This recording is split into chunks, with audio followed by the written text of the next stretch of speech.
Now, I know some of you watch this in the morning while having your breakfast if you're watching us live. Some of you, if you're in the UK, you'll be joining us shortly after you've had your lunch. But let me put your mind at ease. If you potentially had a bland tasting lunch, because Dan Layton is here with the spice and hot takes that he's going to be serving up for you here on the WrestleTalk Podcast review of Monday Night Raw, where Otis helped Chad Gable cheat to win. He really did. And then, we'll get into all of the details of this, but welcome to the WrestleTalk Podcast review of Monday Night Raw. Please do press the subscribe button and give us a little thumbs up as well. I don't know if that helps the algorithm, but YouTube, it might. It's still got an option, so might as well do it while you're here. Press press that and press the comments and leave one down there. You know how it works. Leave a comment down below with what you thought of this episode of Raw. How long have you been doing this? This show, 7 years. Please, if you're watching us live, please do get involved with our live Swaff Nation and get your thoughts and with all the rest of these wonderful people that we're watching this live with. And if you're watching, and if you want to get your thoughts read out on the air, wrestle.com/support is the place to go. So, this was the go-home episode before King and Queen of the Ring in Saudi Arabia. It certainly was. I want to say, my takes aren't going to be spicy. You did the bit, before we came on air, Luke was like, I haven't even found out what you thought of the show. And honestly, I just found it quite boring. Like, I didn't love a lot of the things that were going on. Maybe I'm just grumpy today. But, yeah, I didn't love it. I guess that's classic Triple H go-home show, though. Like, the run last year of him just putting on a show ahead of a pay-per-view, it just sort of happened, and then we get there. We have already recorded our King and Queen of the Ring prediction. Yeah. We'll be going live here on the channel tomorrow. And I use the term, and I know it's a term that not a lot of people like, and a lot of people often use as, like WWE used to use this as a excuse as to why their ratings were down in this period of time, but it's the WrestleMania lull. They put so much effort and time and focus into that January through April period. And then once that's done, they then just sort of coast for a couple of months. And then they might start picking things up again by SummerSlam. Once that's done, really stop there until January comes around again. The media landscape has so much to offer. We're so constantly bombarded with content. As much as I hate that word, we're bombarded with noise and sounds and visuals and product and all the rest of it. That, like, there's so little brain space to take all of that in. So actually, like, I wouldn't be surprised if this is where the casual viewer that doesn't exist, depending on which argument you're having this week, exists, where, like, I'm a fan of Drag Race. There came a point where there were so many Drag Race franchises that I was like, it's too much. I can't keep up with this, and I don't really want to anymore. So you peter off. This season isn't as good, I'll sort of peter off, and then I'll come back for the next one, and then I'll peter off and things like that. That's where I'm kind of at, I think, with stuff at the minute. Every now and again there's something where I'm like, I really liked that, I really liked this moment, I really liked this match, I really liked this episode. This one was just one of them where I was, and I think it's probably coming off of a Collision as well, where I was like, if I didn't have to watch this, I probably wouldn't have. And I actually stayed up late to watch Raw last night, watched the first hour, and I found a lot of it frustrating in terms of, like, get there. I can see where you're going. Just get there. So, yeah. I'm sorry to the comments who aren't, inclined to enjoy my particular brand of commentary. I didn't enjoy it, so maybe we're not going to get on tonight. And you're also not getting your Nick Khan coin this month, are you? I mean, I will say, for my takes on this episode of Raw, I thought the EO Lyra match was awesome. Yes, and I will say, I've really enjoyed this King of the Queen ring tournament, King and Queen of the Ring. See what I mean? Tournament. It's hard to. I know, yeah. I've really enjoyed this King and the Ring of the Queen tournament. The Crown Jewel tournaments. On the Raw side of think I have found the SmackDown side of things fairly bland and mundane. They have just been some matches have been good. I think it's been more of a questionable tournament. But I think on the Raw side of things, they've been great. And I loved this EO match that we'll get to in a little bit. And I quite enjoyed the main event as well. But for me, and as our main talking point today, the thing that really got like my juices going was all of this Alpha Academy stuff. And I have been someone, people that can, go back in the archives and see if you're, new to this channel. I've not been down for this Chad heel turn. And I know you mentioned this last week that you're not down for it. You're disappointed because from a character perspective, less so a booking choice of turning him heel. Kind of. I'm more he's like taking your Alpha Academy away. Yeah, and that to me is an effective move. That's not me. Yeah. Like there are. Oh, absolutely. Yeah, it's not. I want to be clear. I'm not being like I don't get my way. He's being a heel, and thus I find him annoying. I think it's really effective. Yeah. I think that the turn has been really effective. And that was in evidence on this show. It's just that it took the first 37 minutes to get to where I think we could have got to a lot quicker. Yeah, see, I think I disagree with you on that one. And the reason I brought up like how you were feeling about it was more from a character thing. Like you were just you were enjoying the ride of the story we're going on. Whereas I have been a little bit arms folded, being like, I still think we should have had babyface Chad Gable. Right. I don't think we had finished that story yet. And there have been times when Chad's been doing his promos and I'm like, we've lost all of the great nuance we had with babyface Chad Gable. And he's just gone right back to, shush, thank you. And it's just like, and I'm like, we're back to the Chad Gable that was just this mid-card goober during the Vince era. And I was like, we had something really good and special last year. But this episode has sort of turned me around a little bit on it, and it's less the Chad thing, and it's more the Otis part of this that I'm really starting to vibe with. And on this episode, you mentioned it was a 35-minute opening segment of this show. Like this story was took up, this is what like Cody and The Rock were doing in the lead up to WrestleMania. The first 45 minutes of a show, you had Sami Zayn come out for a promo. He didn't really say a whole hell of a lot. It was just, a pretty standard go-home certainly promo. did take in big, deep breaths, didn't he? Yeah, and, he just said... like, Intercontinental Champion! I hated that. Yeah, he said that it's going to be a match between the Mind, Chad Gable, the Body, in Bronson Reed. He is also part of this match. And the Soul, which is Sami Zayn. I'm the soul of this Intercontinental Championship, and you never bet against the Soul.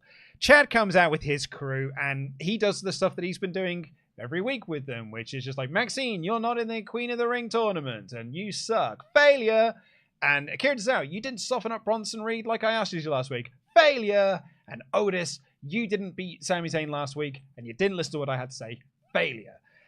And Sami sort of gets on a mic and he's like, guys, like, how long are you going to take this crap from Sami, like from Chad Gable? Like, you need to stand up for yourself. And Chad says, well, the reason why is because they respect me. They respect what I'm doing. They respect my opinion on this. And Sami says, well, do you know what? Let's have our match now. And so they have their match. I was down on them announcing this match last week because you're doing a triple threat match where you've got a challenger and a champion. I don't think you should have them in a singles match going into the pay-per-view, particularly because you might have to beat one of them. And that's why I said last week, I was, quite pessimistic on this match. I was like, I think this has got DQ written all over it. Yeah. I did go into this with a very pessimistic mindset, but I knew that the action would be good, and it really was good. And they had a very, very good match together because I don't think these two are capable of having a bad match together. But what kind of turned me around on this, much like I was saying earlier, it's what the Academy are doing on the outside. So Chad sets up Sami Zayn to on the ropes, and he distracts the referee and tells Maxine to hit Sami Zayn. So Maxine walks up and she goes to do it, but she just can't do it. She's too pure. She's too good. So she wanders off. And then he sets up Sami on the ropes and he distracts the referee again so Akira Tozawa can do it. And Akira Tozawa goes up and he can do it, but he can't bring himself to do it, so he doesn't do it. And Chad Gable berates both of them and does the big, like, you're out of here! And he sends them to the back. And it's just down to Otis. And he tells Otis, he sets up Sami Zayn again and he distracts. Referee at this point is surely going to be like, mate, what are you doing? Why do you keep constantly bringing me over to this corner to have a chat here while this man is on the ropes in front of your team? And Otis walks up and he goes to do it. And he can't bring himself to do it. Even Otis, he just can't do it. The number one guy, the guy that believes in Chad Gable more than anyone, whatever it takes, he can't bring himself to do it. Until he could. And he clotheslined Sami Zayn in the corner as Sami had the match won. Basically was setting up to hit the Helluva Kick. And then Chad Gable, pleased as punch, hits the Chaos Theory suplex, and he pins the champion going into the pay-per-view. I hate pinning champions going into the pay-per-views. I hate pinning challengers going into the pay-per-views. This was not about the pay-per-view match. This was not about the Intercontinental Championship. This was about the story between Chad and Otis. Sure, that sort of downplays the importance of the IC title. Sure, that downplays the importance of Sami Zayn. But I really liked this story, and I really liked what they did in this match. Yeah, I'm in a complicated place with it because I also liked what they did in the match, and I do like this story, and it is effective. It is worked on me because I feel betrayed by Chad Gable, even though I know Chad Gable is a character in a television show that I watch, and the Alpha Academy isn't real. I feel as a viewer, we when we review these shows have to sort of both be people who read into it on the nth degree and fans, right? We have to sort of separate and understand and whatever. I have a response to it as someone who writes stories and is interested in the narrative aspects of certain things, and I have a response to it as a fan, and I try and read the tea leaves and sift through all of that and find the nugget of analysis that I can offer. As a fan, I feel angry at Chad Gable, the character. As a writer, I was frustrated by this segment because I found the nuance, is a word you used a minute ago, of everything that the Alpha Academy has been over the past year has sort of gone a little bit. Yeah. And I don't necessarily mean, I'm not saying it's like War and Peace, intricate narratives here, but I really liked, the reason I bought... This is all primary colours. The reason I bought so heavily into the Alpha Academy was that it was this sort of story of this misfit gang, and Chad Gable was this inspirational leader who was able to, like, you know, hey, you're Maxine Dupree, you're a model, you aren't a wrestler, but I'm going to teach you how to deliver a perfect suplex, and she did, and that's what got me. So, like, that was a very earnest response I had as a fan, and as also just someone who really enjoyed the writing, to the point where we thought they'd have a prime slot at SummerSlam, that they deserved a moment at SummerSlam. And then that sort of continued with Chad Gable's stuff with Gunther all the way through, and even when it was put hard on ice, I still bought into it going into the It Means More, the gauntlet, and all of that stuff.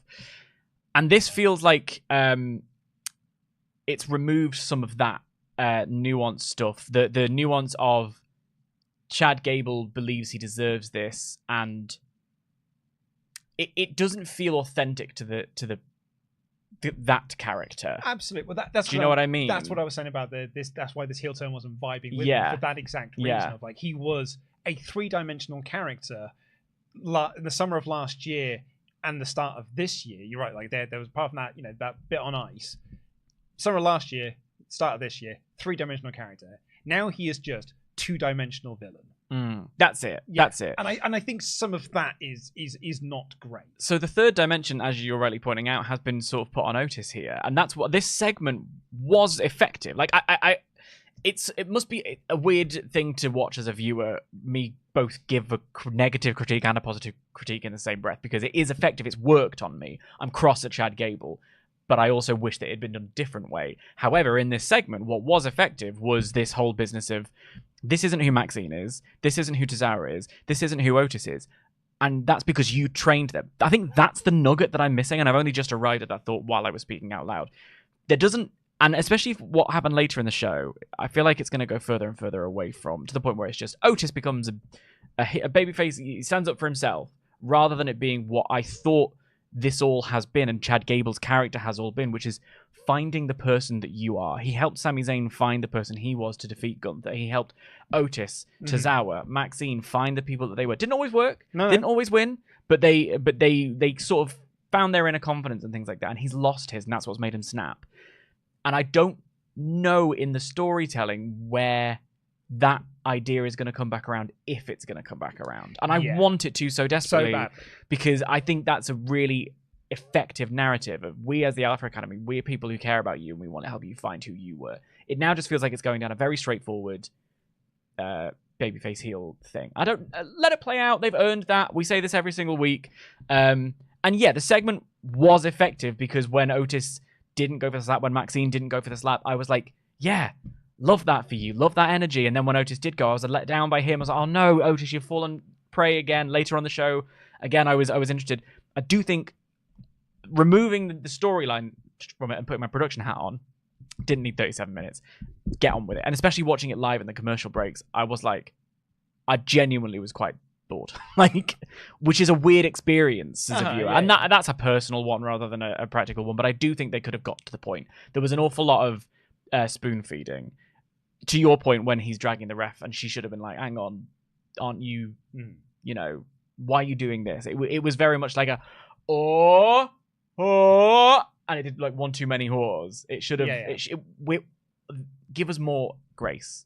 I take as an audience member. I take your point on that. I think the counter to that, and I'll present the same counter as well for a segment that I did not enjoy later on in this show, but much like I have with my Pat McAfee thing, I appreciate that I'm in the minority on, because the crowd were going bonkers for it. Yeah, like that's true. There is a segment later on that I was not into, but the crowd was so into it. And it's the thing I've always said about the Young Bucks, when people are like, well, they're not over. I was like, I don't know, dude. Have you heard crowd reactions when they're having their matches? Like, I get that it's not for you, but it works for the live audience.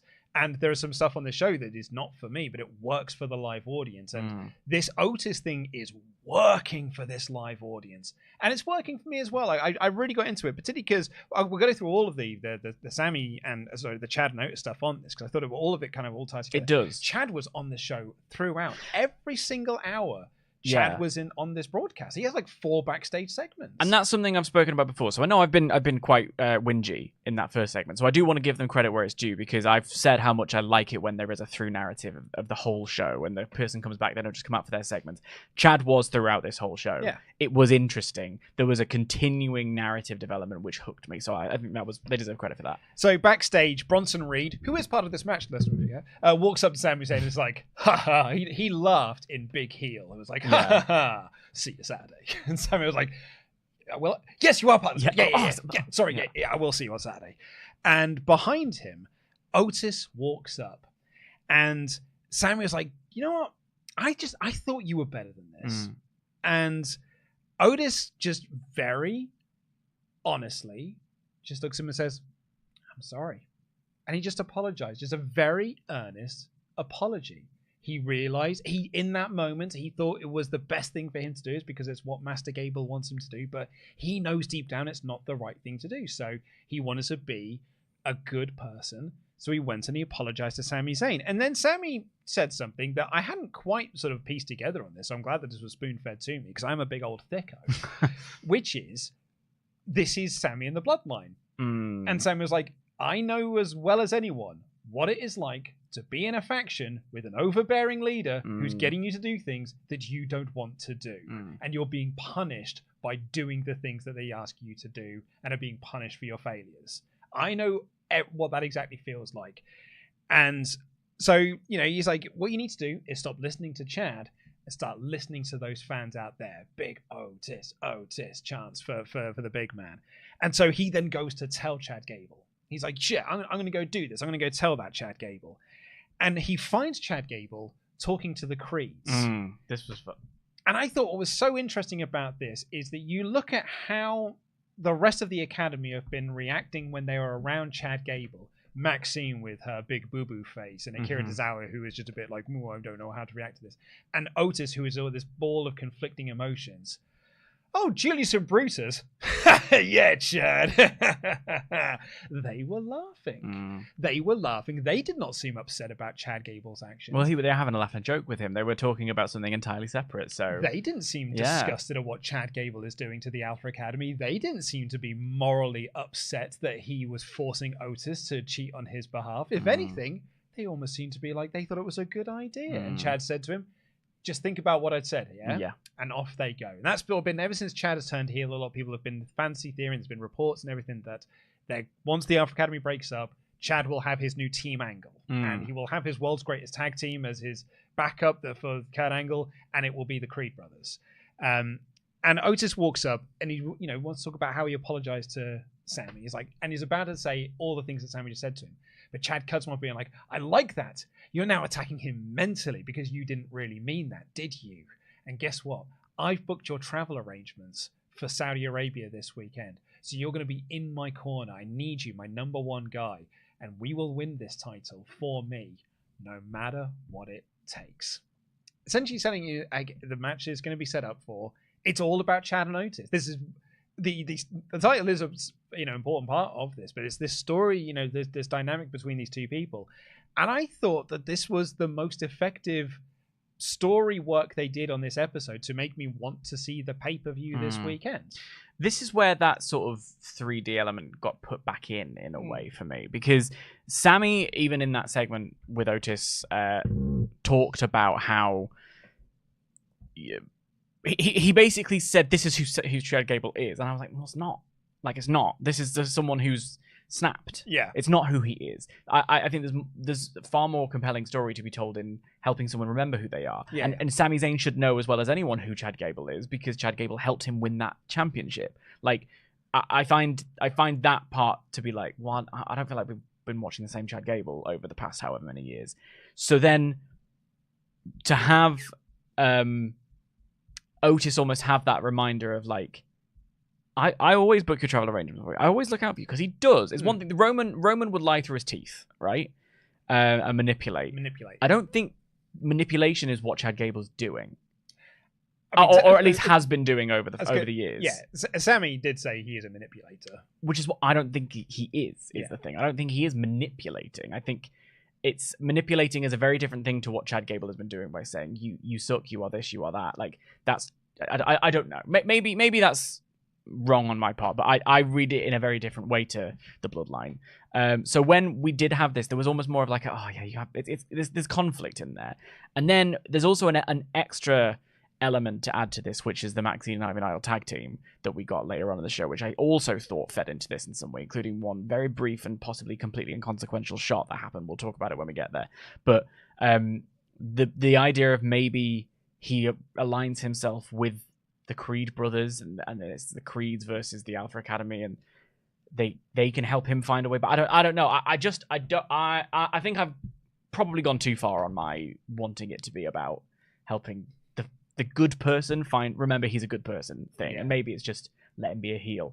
But yeah, it's an interesting story, and I am compelled by it. So in that way, it is completely effective, and there's no arguing. Also, like, the Creeds have felt so directionless since coming up to the main roster. Like, they've had some matches, and that's it. Like, like they have had nothing to really sink their teeth into. So, and like, they're such a good team that this is kind of exciting. That, like, great, this is something for them. You mentioned Maxine and Ivy Nile. I was like, okay, what does that mean for them? What does it mean for Ivy Nile and her association with the Creeds? And what does it mean for her association with Maxine, her friendship with Maxine? Well, to jump on that, sorry guys, I feel like we might as well do this part here rather than saving it for later. Go for it. When they came out together, they came out to the Alpha Academy music, and Ivy wasn't behaving outside of the ordinary for Ivy Nile in the way down, but Maxine was very much giving we've got this, we're gonna do this, like all this business, and Ivy's just sort of walking down.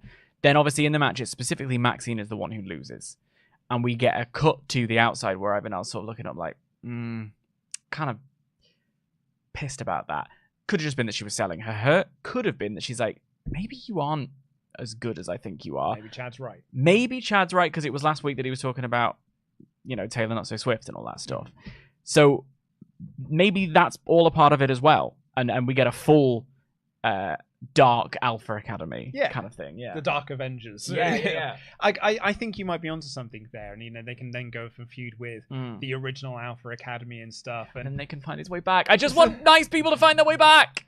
Because I think Otis... I'm thinking about this a little bit today. I think Otis really did... I remember how over he was in the lead up to the pandemic. Yeah. And the pandemic really... He won Money in the Bank. Well, no, but I don't think even before then, there was every chance he could have won Money in the Bank, even when it wasn't just we don't know what we're doing. We're just going to run through an office building, and then one of them's going to climb a ladder, and Baron Corbin's going to throw two people off a roof. Yeah. But it's okay. There was a smaller roof underneath. And we're going to have someone lose an eye on the side of a steel stair. Obviously, that was a different match. But he was so over that. Mandy Rose storyline was getting so hugely over, and it didn't really get the payoff that it deserved because it happened then post-pandemic or during the pandemic when we were all not allowed to be in the building for it. So it didn't have that big thing, and I feel like he lost all of that momentum. But this could be the time we get some of that back. I don't know what the ceiling is for Otis, as a singles guy, but I'm kind of excited to find out. I think the ceiling is lower than it is for others. I don't think that's a negative thing. No. I think it's everyone has their spot on the card. It's an Intercontinental Championship win, I think, is probably his ceiling, which is not a low ceiling. I don't think it's a long reign, and I don't know how you. But that's a challenge for the creative team. Well, what do we do with this character after we're finished with this story? I think he's a key player. Yeah. In his role, and I think I think that is actually a really valuable thing. I don't want that to sound like a negative or a damning indictment. I think, Triple H, the thing that led, the droplet and how 9/11 leads to the end of the Ellen Show. Do you know this? No. So. 9/11 makes My Chemical Romance. My Chemical Romance, as in they form. I literally looked at this today. I'm butchering a little bit, but like, My Chemical Romance exists as a way to like communicate his feelings about all of this stuff. Gerard Way's feelings. The woman who writes Twilight listens to My Chemical Romance in the writing of this. E.L. James writes 50 Shades of Grey based on Twilight. That turns into a movie with Dakota Johnson. Dakota Johnson shows up on the Ellen Show. That ruins the Ellen Show. And buries her, yeah. Yeah, so you can follow the thread back. I've butchered that. There are people who are terminally online who will do it better than me. The ripple effect. Yes. We've actually, I'm going to drop this little bit of nugget here. We have, behind the scenes, been working on a ripple effect style video for a couple of years. You now. have, It's yeah. that Tempest has been working on for a while. Because the ripples are deep. And we are going to release it coming soon, like in the next few weeks. It's going to be one of our WrestleTalk originals. And it's fascinating. Yeah. And the second one that Tempo is working on is like, whoa, that is an insane thing of just like this very insignificant moment here led to this huge thing in wrestling here. Yeah. And like, it's how a brief conversation between Triple H and Cody Rhodes led to AEW, and then you've got the dominoes of Jack Perry, Real Glass, The Rock versus Cody Rhodes or whatever. Yeah. The reason I brought that up was because Triple H said to Cody about everyone has their part to play, and how that for Cody was like, I'm not satisfied with that. And fair enough, Cody, look at what Cody's done. So there's something about saying you've got a part to play that can be seen as a negative, and I don't want it. That's not what I'm saying about Otis. Cool. He's a key player, because look at how over he is with the crowd in this moment, and look at how he's a huge part of the reason that I'm still invested in a story that feels like it's veering away from what I invested in to begin with, if that makes sense. I completely get you on that one. Yeah. And I think that's actually testament. That's just 2 weeks. He has been so over these last couple of weeks. It's just been like almost an instantaneous success for them. Yeah. So credit to them on that one. Please do let us know your thoughts in the comments down below if you're watching this on demand. Let us know what you're thinking when you're chatting in the live chat. And if you want your thoughts read out on the air, it's WrestleTalk.com/support. The Poke Scholar, who's been a member for 23 months in a row, said, so personally, I think Otis is going to cost Gable the match, and then the Creeds and Ivy Nile side with Gable and attack him, forming the new Alpha Academy. Yes. Yeah, I think so as well. A strong suggestion. I think the Otis coming into play at King and Queen of the Ring this weekend, I think is going to be the most interesting thing about that match for me. Kuzu here said, the Chad heel turn has been a huge success. He even inherited Kurt's "you suck" chance, and Otis feels like he's trending back to that 2019 levels of over. Chad versus Otis for the IC title is going to be an amazing match, and it might even happen at SummerSlam. That's why I see him being in the Intercontinental title picture to be where a place that you can take him with the right creative. It would be really interesting. Tunnel Blue has been a member for 35 months in a row, said, going back and watching some old NXT with my roommates reminded me how organically over Chad can be with American Alpha. I'm with Luke. Chad should be a face. I was watching Breaking Ground. I don't know if I've mentioned this with you. I certainly mentioned it with Tempest, but great show. Otis is a big part of that. So is Chad at one point, because Jason Jordan struggled to find his way as a single star, then found his way in with American Alpha. And my God, do you remember? Part of the reason I love tag team wrestling so much is being reminded how good it can be with Alpha Academy and the Revival. Oh yeah, how much they have at NXT was just like mind blowing. Yeah, just unreal. So it's when someone is as talented as Chad Gable, it's hard to root against them. So the character has to be really, really good. I think that's why I'm so. And specifically because Chad has always been this kind of underdog, even within the when American Alpha were brought up to the main roster, they picked Jason Jordan to be Kurt Angle's son. Of course they did. And left Chad Gable, who was the obvious choice. Yeah. The Olympian. They've never spoken about him being an Olympian much. Do you know what I mean? So, like, again, it was another one of those examples of Vince doesn't understand. And resents these people who were successful in NXT because in his head NXT was a separate entity to WWE and like whatever. It's also because he was small. Yeah, that's true. Short G. Didn't get him because, well, he's small. There's not much you can do with him. He's too small. So we want to root for him in a way. And especially he showed us in that Gunther program exactly why we want to root for him. So I would love to see them find a way back to him as a face. I want this. This is probably I should check myself now and be like, and you're going too far in your fantasy booking. I want it to end up with him finding himself again. It might not, and I have to accept that. If it could always just build up to the reunion of the Alpha Academy. Yeah. And that'd be a pretty sweet way to end off the story. It's Chad and Otis reuniting and Maxine as well, and then do the big reunion. I love a reunion hug. Like, that could be something that's very, very beautiful. Yeah. On Kuzi's point as well, because we didn't mention it earlier, I thought that the fact that the crowd organically just started the Kurt Angle "You Suck" chant. Yes. It wasn't like WWE put it in the theme song or anything like that. In the same way that "You Suck" just got over originally back in 2001 for Kurt Angle, I would like to hope that this just becomes the new thing for Chad. There's not even any notes in the Alpha Academy song. It's just 2 beats at the start of the bar, and they were like, right, we'll take them. It's cool. And the great thing about this, and I know this is something that Sat is quite a big sort of supporter of, he is not the new Kurt Angle. Yeah. He is a new Chad Gable. I think WWE have this thing oftentimes, which is like, oh, you're going to be the new Macho Man. You're going to be the new Mr. Perfect. You're going to be the new, as opposed to just letting them be this new character. He is not being Kurt Angle. He has got similarities to Kurt Angle, but they have not taken Kurt Angle's character and put it onto someone else. I think it's not even WWE. I think it's wrestling fans. I think generally we always go, oh, he's really good at talking on the mic and he's a bit loudmouth and abrasive. Oh, he's just being the Austin and the Rock, LA Knight. Or AEW. Oh, it's WCW again. Like, there's something about... What do you say about Ricky Starks? Because Ricky Starks wore a flowery shirt once. Yeah. Like, oh, it's just a rock club. And some sunglasses. This is it. I think we as fans, and it's us as a society, wider than wrestling, we do like to... That thing we know but new. Mm-hmm. That's what we do. And the person is always fighting against, no, I want to be the first this. What's the new Friends? What's the new Big Brother? What's the new American Idol? Like, it's always looking for the new version of the thing that's already successful, and actually the most successful things are the things that are just authentically themselves. I mean, we're going slightly long on this when he's getting to the rest of this show. But, sorry. No. I actually wanted to. I don't need to bring up this point, but I'm going to. Uh-oh. It's on me that we're going on this. For 30 long years, Sony Pictures were trying to find their new Ghostbusters. Yeah. And they kept trying and they kept trying. And there were these summer movies that were coming out, and every single one of them was like, you're going to be the next Ghostbusters. You're going to be the next Ghostbusters. And none of them were until they just made Ghostbusters Afterlife. And it turns out their new Ghostbusters was the original Ghostbusters all along. Yeah.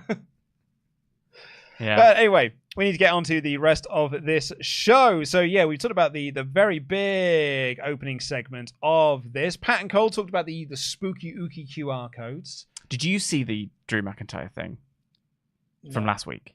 No. Because Tempest hadn't either, and I this is genuinely very cool. Is it an online? No, it was in the arena. Drew McIntyre, during his entrance last week, they cut to a wide shot, and as the lights are sort of panning over the crowd, Howdy's just standing there. What? I'm going to see if I can find a clip. Or at least a picture while you do this little recap of what they're saying with Ookie Spooky. Well, I mean, there's not much to add. They're just be like, hey, there's some wackiness going on at the moment. Go check out Twitter and stuff.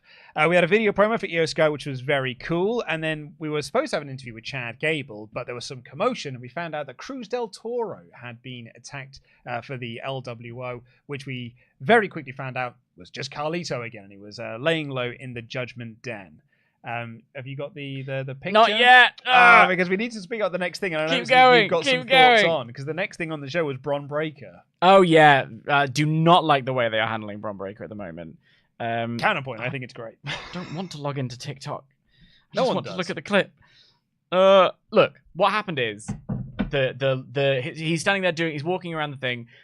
A light pans over the arena, and literally just standing there, and he's not. There's a reason none of us have noticed this because and it doesn't go addressed. It wasn't whatever. Just a figure standing there, and it's absolutely Uncle Howdy with the hair and the baldness, and he's just stood there, and the light pans over him, and then he's gone, and it's like, jeepers, sick. It was cool. It was someone. Surely the chat knows. Surely the chat knows what I'm talking I was looking about. at it. It's like, I've watched that video. It's not. I'm not 100% sure it's how. But that's the thing, is it's fun. It's fun. So it's Bron Breakker versus Kale Dixon, who proper looks like someone went back in time to 2010 FCW, picked someone out, Yeah, which was like, big time. You're gonna be a job guy. It was jacked on Monday Night Raw here. Pat barked a lot for this, but Bron's selling of this match was, I am annoyed that I'm not in King of the Ring, and I'm going to show Adam Pearce what a mistaker he made her. Yeah. And he did that by murdering this poor boy. He really did. He speared him out of his boots. That kid rolled to the outside. So Bron Breakker, with a full head of steam, went around, did a big old lap, and speared him out of his boots once again. He put boots back onto him just so he could spear him out of him again. Yeah. And then he absolutely murderized him in the steel stairs. They did a big stretcher job for this, and Adam Pearce is kind of freaking out a little bit to be like, oh my God, I've got to send this guy to the hospital. And off he goes to the hospital and stuff. Kiana James walks up to be like, I want to be an adjudicator. How can I help? I want to be an adjudicator. And he's like, I don't know what that means, Kiana James. I need to go and do this. So he goes and puts him in the... And then Bron Breakker's like, yeah, what did you expect? What did you think was going to happen? And then later on, Ilya Dragunov's cutting a promo with Jackie. And Ricochet walks up to be like, hey, I also had a match with you. And I think that we did pretty good. Boom! Out of nowhere, Bron Breakker spears him. What I love, because Dragunov's like selling his arm as well, like when Adam Pearce is kind of looking over the wreckage of this. And the impression I got from Bron Breakker was like, it didn't really matter which one of them he hit, just as long as he hit one of them. Right. And it's two people who he feels should not have been in King of the Ring and sort of stole his place. I don't know, bud. I thought this was all really awesome. Yeah, and you speak it like that, and it does sound good. And if you liked it, I can respect that as well. For me, I'm like, why did it end in a no contest? I didn't like that it ended. He couldn't continue. So he should have pinned him. It wasn't a no contest. That he's won by referee stoppage. I should have pinned. I don't know. I don't like that. Give me a pin. This isn't more effective for me than letting me see Bron Breakker run the ropes and spear someone out of his boots and be like, I'm a champion. Not putting him in the King of the Ring. They're not giving us the tag team. They're not giving us... I haven't enjoyed the presentation of Bron Breakker. I think they can do it more effectively. Yeah, okay, I completely take that point. I think the reason why I'm not so down on that, particularly the King of the Ring thing, is because I'm looking at what happened with Jade Cargill over on SmackDown. Sure. And if Bron's not winning this thing, then don't put him in the tournament. Yeah, but that's an old mindset of King of the Ring. Well, no, it's because basically you're looking at it, it's like, well, how do I get him out of the tournament then? Like it was like they put Jade. By having a good match and you lose, and it's fine because you've lost a really good match. We had a conversation yesterday on the show about the idea of wins and losses don't matter, and you look weak. You can look strong in losing, and maybe Bron Breakker is the exception that proves the rule because you just want him to go on a massive tear and undefeated streak, and I take that point, but I. Let him do that then. Like, I think Ilya can do that. Because now he's just dropping around. It just doesn't work. It worked with Ilya. Like, Ilya, had his amazing match with Ricochet, then lost to Jey Uso, and kind of lost nothing out of that. He was someone who got over in defeat and gained nothing gained something by losing. I don't think the same thing would have happened with Bron Breakker, because I think they would have had that old school mindset of, well, we don't want to pin him. So he would have been a lame DQ finish. Right. And like that Jade Cargill DQ finish, I got over like a fart in a church. Well, because it sucks. With that one, my argument is just put Jade in the final and have Bianca and Jade in the final. But they don't want to do that match just yet. Well, it becomes part one rather than the end. It becomes like the first part, and it's their tag team champions. So there's an argument to be made for it, and I made it on the show a couple of weeks ago. If you'd watched, you would have known. Dan, I watched the content. I know your point. But like, yeah, I don't know. Fine. I'm grumpy pants today. And I'm not saying that you're not wrong. Yeah. Because I think that your opinion is completely valid in this. Because I think you could have had Bron Breakker in this tournament, and you would have probably been able to get away with the loss that didn't make him look weak in any way. But I just know they would not have done that. What they would have done is the DQ finish. Yeah. And I think that's where I'm coming at this. You're completely right, but I know how WWE are thinking about this. So they would have just done something lame to get, or a count-out victory or something like that, which would have just made him look dumb and stupid. I think if you're not putting him in the tournament, what do you do instead? And if the answer is this, I just found this. It was underwhelming. The second he took out Ricochet, I was a little bit more in, because I was like, okay, He's just gonna batter people now. Yeah, it's going to set up a lovely Ricochet Bron Breakker match. It's going to have a good Bron Breakker Ilya Dragunov match out of this as well. And it's just to that point, he'd been fed a goober. I would rather him have beaten the goober by pinfall, by like whatever, rather than the ref going, "Oh, he can't go on." I don't like that as an ending. I like that as a finish, right? Personally. And yeah, I thought this was effective because I think you could have easily have done not having Bron in the tournament and then not making that a thing at all. But they've made it part of his character now. Just like, why wasn't I in this tournament? And, Adam Pearce has now got to come up with a reason as to why he didn't do that. And, he said last week, he was like, I just didn't want to put you in the deep end. It was like, well, I'd have just drowned them then. I would have dragged them into the deep end with me and I'd have drowned them all. And now, I think Adam Pearce is going to get speared out of his boots by Bron Breakker, and I think that's going to be rad. I dug this. I dug this more than pouty face Bron last week. I didn't dig that either. Have you got this video that you want to show? Well, I found the still at the very least. Okay. Tell me that's not on purpose. Oh yeah. Oh yeah, that's 100%. I wonder if they've got the moving clip in this particular YouTube video. Yeah. No, they don't. But they do have a lovely spawn. No, it's the way the light moves over. Yeah. Google it, you'll find it. We had Becky hyping up Lyra. I have seen some people say that while Lyra's doing great work in ring, she kind of needs a bit of character. Hi, yes, I'm people. Yeah. I was hoping to get your take on this because I also agree with this point. So like, she did the exact same promo she did last week, which is just like, I'm so happy to be here, and I've just got one more win, and I'm going to fly like a doodly-doo, and I'm going to, like crow flies, straight to the top. And every week, it's Becky Lynch being like, I think you're great. She had 2 segments on this show where she's like, I think you're great. Yeah. And I'm like, okay, that's grand, but what's her character? Like, it's a bit, who is she? It's a bit on the patronizing side. A little bit, and I find it to be, I think Lyra Valkyria, I think she's a bird lady. She's a lady who's a bird. She has feathers everywhere. Like, fine. I like it's Morrigan, I think, is the Irish folk presence that she is drawing from, the goddess of war, I think it is. I should do more research on that and apologize that I haven't. But I like that. I like the Nightwing. I love her in ring work, and I have throughout NXT. This match with Io Sky ruled. It was great, and she had a great match last week as well. And I love all of that, and I think there is something fun to be played within that. I also love. Does she go straight into the match? Can I do the match now? Yes, please do. Yeah, because I really liked. This match was what this tournament should be, right? Which is that it's like people who are really talented. One of them's a former champ. They kept saying to the point where we even said former NXT champion doing this, and I'm like, well, she's got a higher accolade. Like, you don't talk about Triple H being the former Intercontinental champion. He's really the former European champion. Really kick, like, whatever. Michael Cole doing Michael Cole, but they really both nailed it. Like, they were so good. This is a former champion against this up and comer, and she really took it to her. Io proving time and time again why she's an absolute MVP and she should be. Was he saying it about Sky? Was he not saying it about Lyra? It was when Sky was up.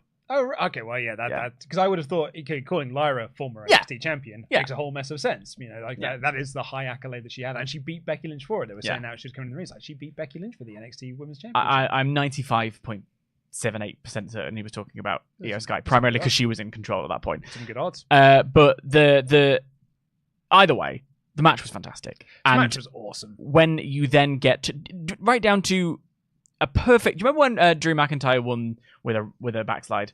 And everyone lost their mind because it wasn't good enough, and it was perfectly legitimate wrestling hold. Like, why shouldn't he? I think if you can manage to, ultimately, wrestling is about being able to get your opponent's shoulders down on the mat for 3 seconds, making them tap out, knocking them out, whatever. It doesn't really matter how you get there in the internal logic of a wrestling match. Kind of what she said in her promo. As long as you do it, she got her shoulders down, and it worked, and it was enough to keep her shoulders down. And Io was like, "Hang on, what?" Like, yeah, and what I don't love is Lyra then being like, oh my god, I managed it. Oh my god. Like, why is she a competition winner? She's a badass who's put on this great display against one of the best women in the roster today. Got the 3 in a perfectly legitimate wrestling hold. She was the better woman on the night. Can't she just go, that's what happens, mate? a bit of confidence rather than being so humble and grateful to be here. I think that's where it feels patronizing. I'm not sure you can call Lyra Valkyria a badass, because I think if she was a badass, she would have it written on her tights. Who's that? Bron Breakker. Oh, right, yeah.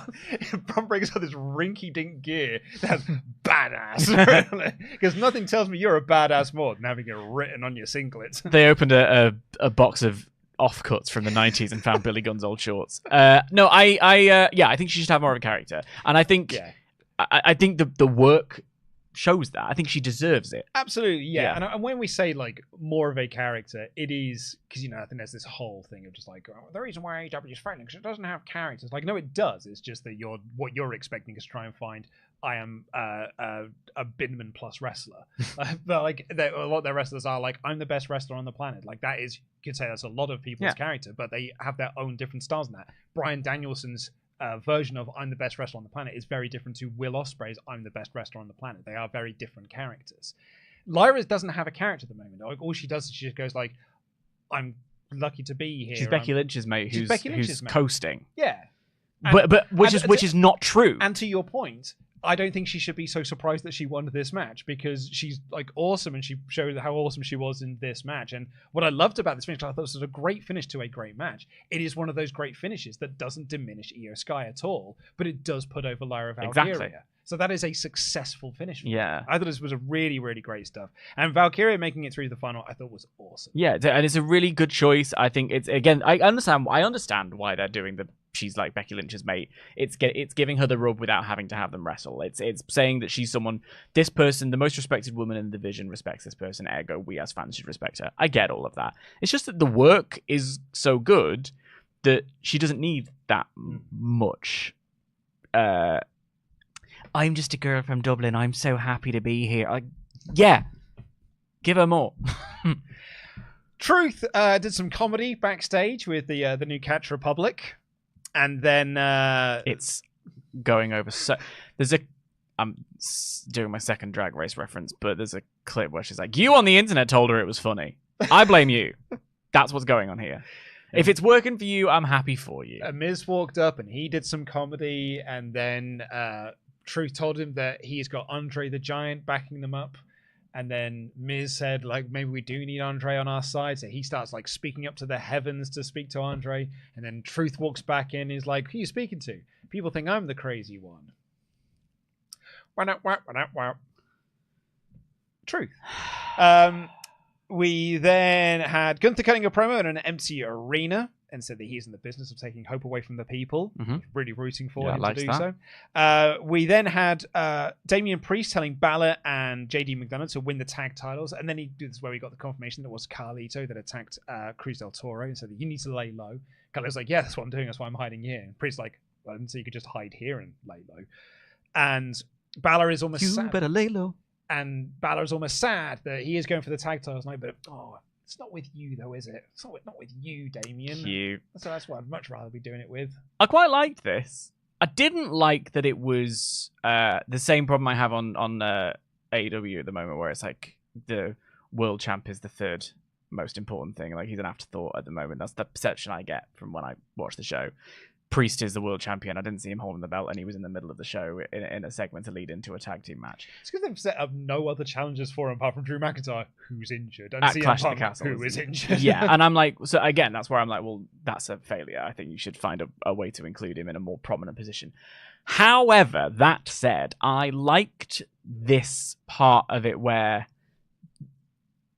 I wish it was you kind of thing, because really we had the Judgment Day B team, but because one of them is world champion now in the Judgment Day, and the other member of the B team is injured, the Judgment Day B team can't tag together.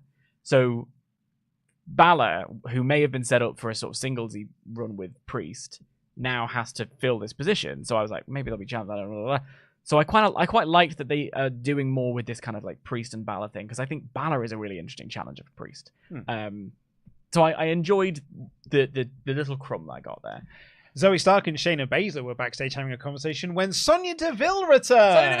Sonya Deville came back and she was like, Shayna, I think we should have a chat. And Shayna was like, no. And she was almost dragging Zoe Stark away. I was like, do not get involved with her. So yeah, some interesting little like crumbs there.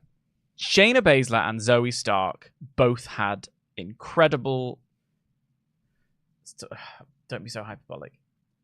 Really, really good matches on Raw in the past couple of weeks. And I like them letting them be them. I like their brutal style. I like them having their own sort of character. I like the matches that they had. Adding Sonya Deville into the mix gives me something interesting to play with. With, are they going to be a team? Is it going to be just because obviously Sonya Deville is also a mixed martial artist? Are they going to play with that? Like, is it going to be a Pride Month thing? I don't know. I'm here for it. I really enjoyed it, and I like seeing when injured people come back. It's nice to see their faces. Good for Sonya. She had a rough run there. Can I? I'll talk about this now before I forget about it when we get to the 4-way match later. I really like it that Zoe Stark and Shayna Baszler both did each other's taunts. Yeah, when they were wearing matching gear, and they both did the Queen of Space but then thing, they turned it into the Z. Then the Z, and they both did it, and I was like that. It's like that, right? I thought it was more. I'm not good at this. Do you know that the Millennial Heart? No, well, the Millennial Heart is that, but the Gen Zs have their own one where they do like they do that, or is it like that? Unnecessary. Yeah. But I'm bad at it, so I'll never be able to get my head around the. Also, I'll work on it. And as everyone knows, the Millennial Heart is the heartogram. It's what true millennials do. The heartogram, man. You ever gone to the band Him? Here's a Infernal Magistrate. You never gone to? I know him, but yeah. And their logo is the heartogram. Don't know. It's what real millennials are into. Anyway, here is the segment I was referring to earlier in terms of I'm not into this. I don't love it. I'm ready for this team to not have the tag titles anymore. However, this was over like Rover in the building. It was. It was Awesome Truth versus the Judgment Day for the World Tag Team Championships. Carlito runs interference and he helps JD cheat. And then all of a sudden, Braun! Turns out it wasn't Andre the Giant, it was Braun Strowman who was the backup for them, and he chased them all around the ring and stuff, and then JD got back into the ring and got an AA from Truth for the win. This crowd went bananas for this match and this post-match, and absolutely loved it. And it was one of those moments where I'm there and I'm like, well, it's not for me, but I can see that it's over. It's for them. So it's clearly working. Not everything is for me. No. And as long as here's the thing is, if it's not for me and it's also not getting over, then we can pull it apart. Then we can pull it apart. But it's not for me. This is hugely over. So it's clearly working. I have liked Braun Strowman sort of just walking around the back being like, you guys are great. I'm really good. I like you guys. I'm really happy to see you. Like, I'm really into that for him. Hat. Exactly. Yeah. And then the whole business of JD McDonough just walking up and being like, hey, you don't want to be in our way. And Braun Strowman being like, who the hell is this Funko Pop looking kid? What is going on here? So I quite like that they found out. You know, it was the match. I really think that the tag team title reign of the Awesome Truth should have ended the night after WrestleMania, but I accidentally willed it into existence, and it seems like it's staying with us for at least another pay-per-view cycle. So fine, as long as you guys in the crowd are enjoying it, as long as you guys in the chat are enjoying it, let's keep going. Should we do a poll? Oh God, I don't know if I want to. I'm curious. Are you into it? Yes or no? Are you into the Awesome Truth? I'm just curious because I can clearly tell I'm in the minority because this crowd were like just loving this segment, and it's not the first time either they've been mad into this. But man, when Awesome Truth came out doing their rap and stuff, I'm like, oh, if I had a TV remote, I would be flicking over to something else. What's his face was offbeat. Miz. Of course he is. He's got no rhythm. Yeah, that's not true. He's on Dancing with the Stars. He's the whitest man on earth. He's whiter than vanilla ice. I didn't love this either, which was Becky Lynch was out for a promo, and they just Liv Morgan came out. And like either of them didn't really say much of anything that we haven't heard before. Yes. I don't buy into Liv promos. No, they feel overly scripted. Becky's all fiery and stuff, but I'm not into this. I'm far more interested in what Liv Morgan is doing in the background of other people's shots, because earlier on in the show, when Jay arrived, she and Dominic Mysterio got out of the same car, just in separate shots. So that was fun. There was the purple bandana in her pocket, which I thought was delicious. And the fact that Dom's wearing it at the start of the show, later on in the show, he's not wearing it. And in between times, it's ended up in her pocket. I'm into all of that. This stuff is really, really good. This Liv Morgan Revenge Tour stuff I'm really into. I'm just not into these promos. There's something because it's not the Liv Morgan Revenge Tour. It's the Liv Morgan Revenge Tour. It's the cadence of her delivery. She said the word actually about 20 times, and like the cadence of the delivery of certain words, it just was like really ground my gears a little bit. Similar to Mercedes Moné, who has a very specific type of delivering certain words, and I'm like, I just don't. It's like acting school 101, except you didn't show it to the first lesson. This is how we school of acting. Yeah, but she did that really good promo on NXT. There you go. You know, she's been on the main roster for 25 years. She's done that one promo. All is forgiven. People need to go to NXT. I'm sorry, Okada in Chase U. It would have really slapped. But I just don't like the way she says things. In this style of promo, I like Liv Morgan. I want good things for Liv Morgan. It's not an anti-Liv Morgan statement. It's just she's given bland material and she delivers it in a rote way. Mm-hmm. So didn't work. She says actually quite a lot in her promos, and it's like having a conversation with my mum when she's telling me her thoughts on the current political system. Well, and actually, or just diving into the comments. So backstage, Damian Priest berated the Judgment Day, and he's just like, "What is this? Who are we? Like, what is this group?" I've been asking that question for literal months. I know, for so long. Yeah. And then Finn Balor was just like, I think the wheels are falling off. I was like, mate, where have you been? This is a toxic relationship. You guys need to break up. Speaking of breaking up, Woods is medically cleared, and Kofi Kingston walks off in one direction, and Karrion Kross and Scarlett walk in, and they're like, "Hey, you single?" Because we're looking for a third at the moment. But they've got a fourth, a fifth, and a sixth. There's always time to turn things around. Paul Ellering and AOP, like, well, hang on. We're already a pretty overstacked roster. We've got two managers within one same faction. Yeah, you know, again, things that aren't vibing with me, Karrion Kross. I don't want to derail us and take us too far away from the show.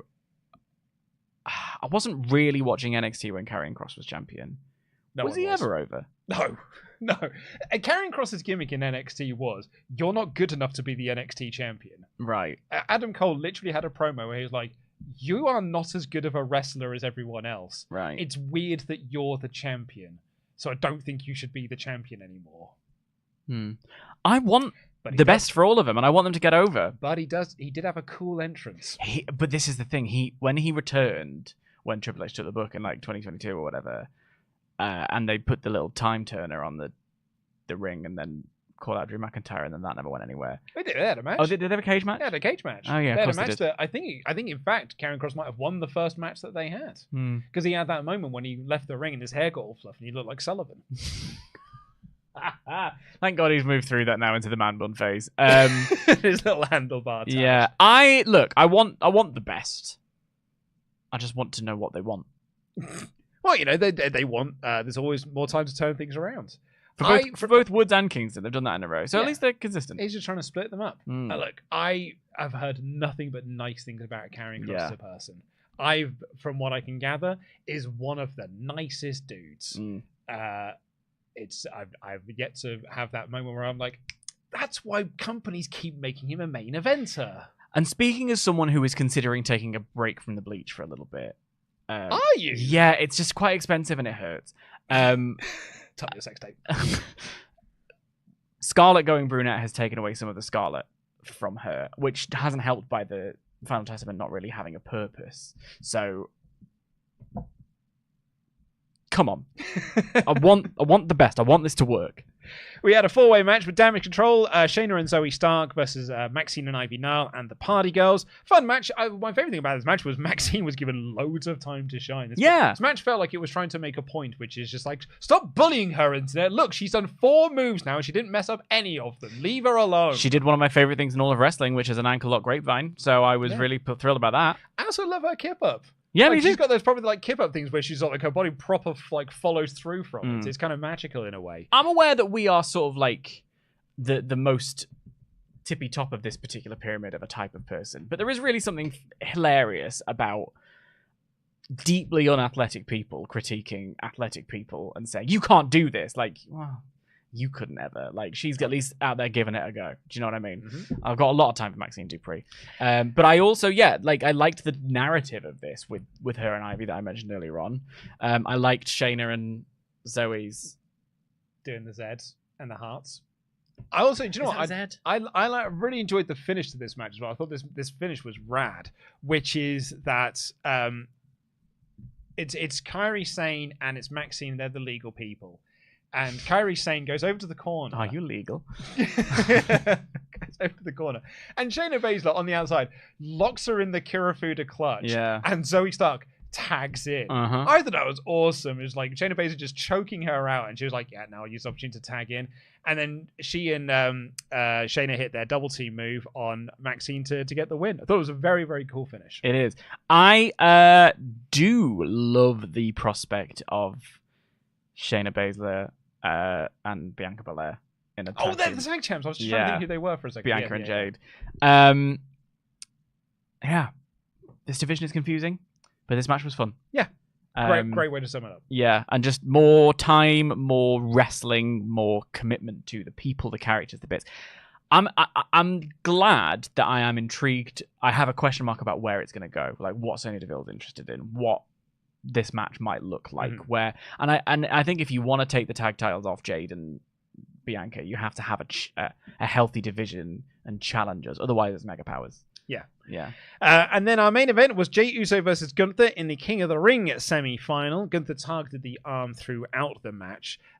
Jey managed to create some separation with a middle rope desperation Samoan drop. But then he hit the spear, and in the process of hitting that spear, Gunther sort of fell into the referee, madly out of position.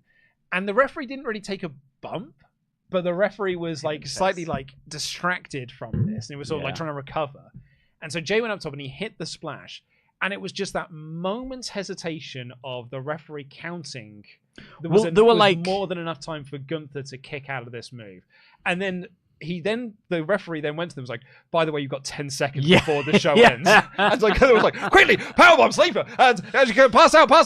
And then Jey passed out. He didn't even powerbomb him. And the show just ended. It was this thing where, so Jey had hit the splash, was a million miles away, crawled over, got the cover, then the ref turned around. So it couldn't have protected that finish more if it tried. And then, that's when I looked at the clock and I was like, wow, where are we going? Oh, they have 40 seconds. They literally have, and then it's like, not even a powerbomb. He just grabs him in a sleeper, squeezes him. The ref goes, yeah, he's done. The show falls off. The little, lower third comes up and it's like, it's like, done. And I think at one point, Michael Cole, in the background of the shot, looked to Pat like, bloody hell. That was a close one. Yeah. Good choice, right choice. Do you know what? Sometimes you just need to call the station and get an overrun. Yeah, Cody Khan's getting them on a weekly basis. But at what point does it stop being an overrun and just show start being 3 hours and 5 minutes long or whatever? I thought this was a good, not great match. I said I don't know. Asked 2014. Well, yeah.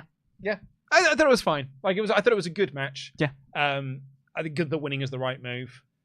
Jey was insanely over, as he is with every week. This crowd, this weekly crowd, love doing the Jey Uso entrance, and it's Jey feeding off that. It's so infectious as well. Sometimes the matches don't follow through though, which is the unfortunate part of figuring out main event Jey Uso as main event Jey Uso. So you remember that time Seth Rollins came out and did an entrance and then left? Yeah. I wonder whether that could be Jey for a while. He walks out, does the yeet, goes home. Oh, I was doing a joke. I know, but I'm preparing myself for what I might have to read later on when I'm sifting through these comments. I like Jey Uso. Look, dude, I'm the guy on the 3 count who said they were flanderizing him. What's that? Yeah, flanderizing. So it's a sort of a TV trope. Flanders Pigeon Murderer. No, it's of Ned Flanders. Of taking a character who's got quite a bit of nuance about them and then just boiling them down to just a simple catchphrase. Joey from Friends was someone who was once a person. Yes. And then by the end of the season... Stupid, how you doing, boy? Couldn't tie his own shoelaces and would say, how you doing? That is flanderization. Right. Some people might actually say that Lisa Simpson's been more flanderized than Ned Flanders, but that's another conversation for another day. I look forward to the video essay. But Jey Uso feels a bit flanderized at times, where I'm just like, just say yeet. It doesn't matter. What else have you got? Just say it. Doesn't matter. Doesn't even matter about the matches. Just say yeet. But it's over. It is, and I love it. It's great. And I like Jey, and I do like. the matches are quite baggy. I think that's the problem. I'm like, when's that part going to click? Yeah. I think Gunther was the right choice to win. Right. Yeah. And we'll talk about this on tomorrow's King and Queen of the Ring things, but we spoke about this last week, which was the idea of if Jay wins, it probably is going to be a Tama Tonga win over on SmackDown, and you go Jay versus Tama in the finals. And if Gunther wins, it probably sets up Randy Orton. And actually, that's a really interesting match, Gunther versus Randy Orton. Like, I'm well in for that. And I'm also quite interested in that part of Jay's story as well. So it's not over. It's not over yet. I can't believe you hung me out to dry with my little joke. You made me seem like I'm a horrible person. Jay Uso's going to come for me. I'm gonna be. He's not gonna see this. I'm gonna be walking home late at night, and suddenly I'm gonna see fireflies pop out everywhere, and in the distance, some neon blue lights on these glasses. Nobody watches this show, Dan. You'll be fine. But anyway, that was the episode of the show. I gave it 4 out of 5, but that was mostly because I really enjoyed the Alpha Academy stuff and that EO match. 3. Oh, here's the thing, Dan. Is that really this is a 3 out of 5 show, but sometimes I just have to say 4 because otherwise people get really angry at me for not liking the show as much. So they get angry at me if I love it or hate it, so I might as well be honest. So 4 out of 5 show for me. Let's speak to our Patreon backers. I can find it. Found them. Where are they? There they are. Thank you all so much for the watching. wheels have fully fallen off. It's like the Judgment Day. Yeah. Who even are we anymore? What even is this show? We've even got our own lair. Like, that's what this is. Judgment Den. If you head on over to patreon.com/WrestleTalk, we've got loads of great exclusive content over there. Early access to the Monday Night War, the Booking Podcast, and extra special stuff over there, like exclusive episodes of Survival Series. We've got a load of cool stuff heading over to Patreon very soon. In fact, this coming Friday, myself and Oliver Davis are going to be reviewing Money in the Bank 2014 as we continue our look at the breakup of The Shield, which was crap. And we'll be talking about that, although Money in the Bank 2014 is quite a fun show, obviously. And that will be airing next week, so head on over there. And if you're one of our $25 and above Patreon Pledgehammers, you get your name read out on the show, like these fine folk: the singing luchador, Joseph Santana; the heir to the throne, Kate Ayers; manipulating Manny Umaria. The needs of the many Cornish outweigh the needs of the few. Have a glass of Sherry Martell, Jay Simmons; the real boss, Matt Robinson; Max Kurt Wallander Wallen; Michael Mark for Life Plowman; the Batsman, Nathan Batty; leader of the brass, NJ Hordsberg. Hello there. Obi-Wan Kenobi. And probably better than Kyle, Philip O'Reilly. That's a bigger claim to make, even though I believe it was me that gave him that name. Charles Berg, if you want to have your thoughts read out on the air, WrestleTalk.com/support. Charles Berg here has been a member for 36 months in a row, said 3 years. Ain't that something? Hope everyone's well. Fun show. Chad's an a-hole. Or he might have just said Chad's a hole. Yeah, Chad's a hole. 3 years is a lot. Thank you very much for being here for that length of time. Love to have you, Charles. King and Queen of the Ring tournament chat here. Mr. Top has been a member for 16 months in a row. Said, this King and Queen of the Ring tournament has been a roller coaster full of ups and downs, but Gunther winning is definitely an up. I think we on the first episode of the review of this podcast, we kind of said quite hyperbolically, greatest tournament ever. I think it's done a really good job. Yeah. Overall, there have been some negatives, but overall, I think this has been a really competitive tournament. I think a lot, especially on the Raw women's side, a lot of the competitors will come out stronger than they were going in. And I love to see it. It is the best King of the Ring tournament since 01. Yeah. There's been about 2 of them since, but yeah. Completely agree with that assessment. I think there's been 5, but the point stands. Liam Leonard has been a member for 33 months in a row. Said, I'm always going to say this. Lyra is a star. She is the future of WWE. Mm-hmm. That's the Irish sticking together there. Would you love to see? Are you into the awesome truth? It's 60-40. Yeah. Yeah, I think that's probably about what I was expecting. It's closer.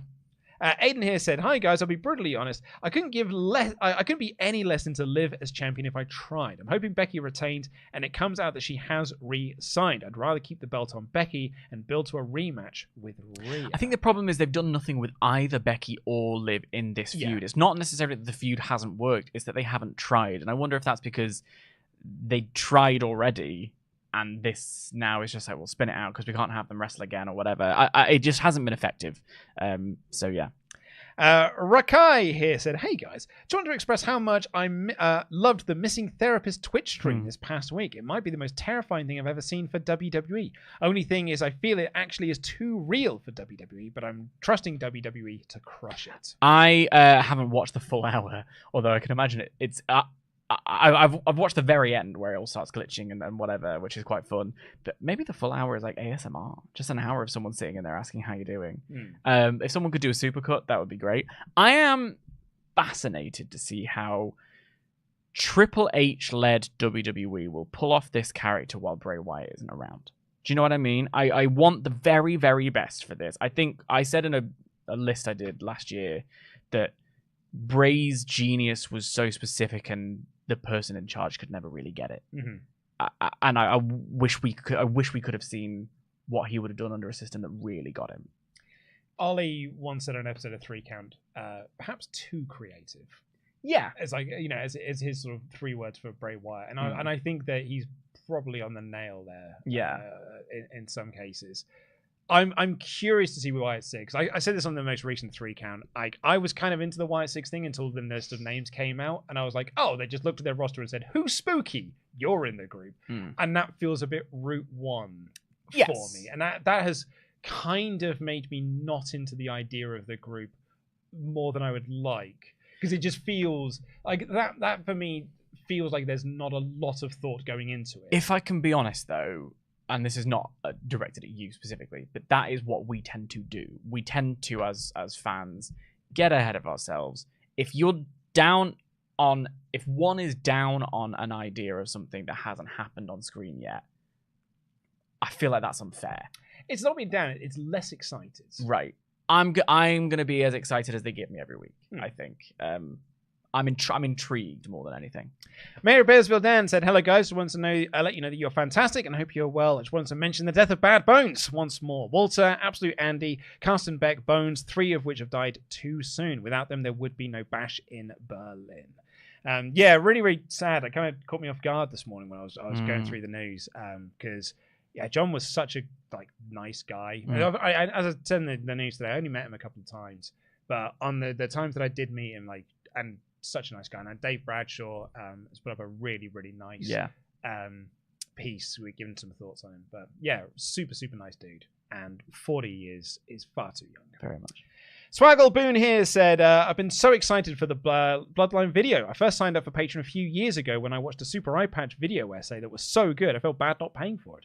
The second Patreon I joined was WrestleTalk, for letting me keep up with wrestling via short videos and podcasts rather than dedicating hours a week to watching TV. And while hearing Pete go through and review Bloodline segments all this time, I kept hoping one day he'd put it together in one big recap video so I could enjoy this whole saga as a whole. So imagine my excitement when it was announced, and it featured maybe one of my favorite other content creators on YouTube. I love all the work you do. Thanks for giving me a way to still engage with wrestling." Well, thank you very, very much. And thank you so much for a generous UltraChat there. That's really, really appreciate it. And I'm glad that you enjoyed the video, because the team worked super damn hard on it. Super, super hard on that. Super Eye Patch Wolf hard, in fact. Patrick Eddie here says, "Hey guys, I've been enjoying Monday Night War on Patreon. Every time Luke is booking, I sing, I believe in the going. I was just curious to what happened to the interviews that you guys used to do. Rather, what was the decision to stop doing them?" Timing. Length. Yeah, length, timing more than we've added a third player to this one. Sorry, I've ruined it. Not saying sorry. I think we would have dropped them anyway. Yeah. We quite enjoyed doing them, but they sort of became a bit of a burden. It was like we would finish an episode and then be like, okay, now what do we do as the cutaway? It's so funny because, and I think the cutaways that Adam and Kieran have been doing in the edits, I think works so much better than us doing jokes. It's interesting. I was never really a massive fan of them. I can see why. I think they were fun, but I sometimes felt they disrupted the flow a little bit. Exactly. Whereas and so when you add a third person, that does add an extra, element to it. I think the edits have been outstanding this season. Oh yeah. MVPs of the company. Honestly, they absolutely are. David here said, "Hi both, not related to last night's Raw, but it's related to Raw on my GM. Luke, after signing Quinn B, I think you should split up Tiff Dav and Team Quinn with Blair Davenport, whose real name is, of course, B. Priestley, to form the new Killer Bees." That's not bad, you know. Anytime you put the word new in front of a tag team, though, they fall apart completely. So. No. The new Alpha Academy. No, I'd call them Killer Bees 2000. I thought we were That's going the way with to really get them over. Queen and Priest, like Bishop, chessboard, something. Yeah. I don't know. She's got white and black hair. But anyway, that is it for this episode of the WrestleTalk Podcast. Thank you all so much for joining us. Please do leave a comment down below if you're watching this on demand. Thank you so much to our live Check the poll, audience check the poll, here. check the I'm poll. just doing that. Let me do my things in order. I did not You forget. don't have an order, let's be honest. The wheels. Where are they? Wow. Thumbs up 66% in the middle 30. That's lower than we've had for Raw. Or a long time. Yeah. But thank you all so much for joining us today. Please do leave a comment down below. Give us a subscribe and all that good jazz. We're back tomorrow here on the WrestleTalk Podcast with our predictions for King and Queen of the Ring. And then on Thursday, it will be the AEW Dynamite review. And then on Friday, it will be the AEW Double or Nothing predictions because that's also happening this weekend. And then on Saturday, we'll see what happens. Until then, I've been Luke Owen, DAD. That has been Dan Layton. Jam that jam.